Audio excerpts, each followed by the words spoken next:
So I'm sitting home on a Friday night while my daughters watch Scooby Doo in the other room, and I'm working on some working on your assignments, posting for next week.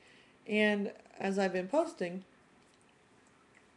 I've been going through, and I'd like to continue this as a discussion for what you did in the first couple of parts of the lesson about tattoos. You've gone through now, and you've um, brainstormed some ideas of who are people you think might have tattoos. Um, and then you got together on your group, excuse me, on your group page, on your discussion board, and you added all your ideas. And then as a group, you went through and you picked out three.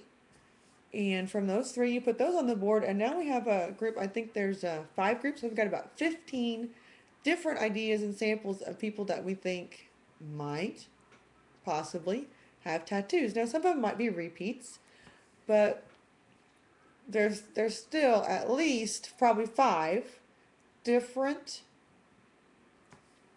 people, types of people, groups of people, ethnicities, whatever, that you think might, have tattoos. Do you have one?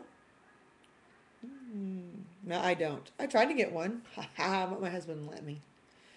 Nope, when I went to Hawaii, it was going to be my souvenir from Hawaii. I was going to get a little lotus flower, but nope, nope, nope, nope. So, probably a good idea, but we thought it would be fun. So, I don't have a tattoo, but I know some people who do. And that's totally beside the point, totally off topic. But now that you've done that, you can see now that it's pretty important to narrow down a search. If, tattoos is an example, and, we've got a whole bunch of different things, different people that might have tattoos. And, if we were talking about something like abortion or war or poverty, Shakespeare, poetry, apples, they're going to have even more things that are relevant to that one topic, that one word. And so the rest of this time, we're going to talk this week about ways to get good results in your searches, not just on the internet, but also on library um, sites and databases. Um, you know, and I'm going to read this from something I really like it. Getting good results in a library is not always dependent on how hard one works. You can work hard and get bad results, but you can also work for a short hour and have everything you need. So, think about what you want, what words you're going to use to describe what you're looking for, and maybe how you can narrow down your search is going to save you time and make you get better results. And in turn, by you learning these skills, you can pass them on to, if you're a future school librarian, pass them on to your library patrons or the teachers, the faculty that you work with. Um, if you're a technology integration specialist, you can pass these skills on to the faculty that you'll probably work with. Maybe you'll be working with students sometimes, the administration, showing people how to get better results from their searches, which is going to make research so much easier. And we all know that the first place we go to anymore for research is the internet. And as much as we don't, would like for them to still come and use a reference book in the library, because sometimes it is faster.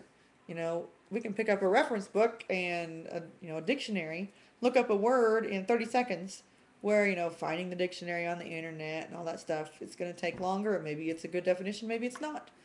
So, as much as we want people to still use books and our reference materials in our library, the fact is that people are going to go to the internet to search.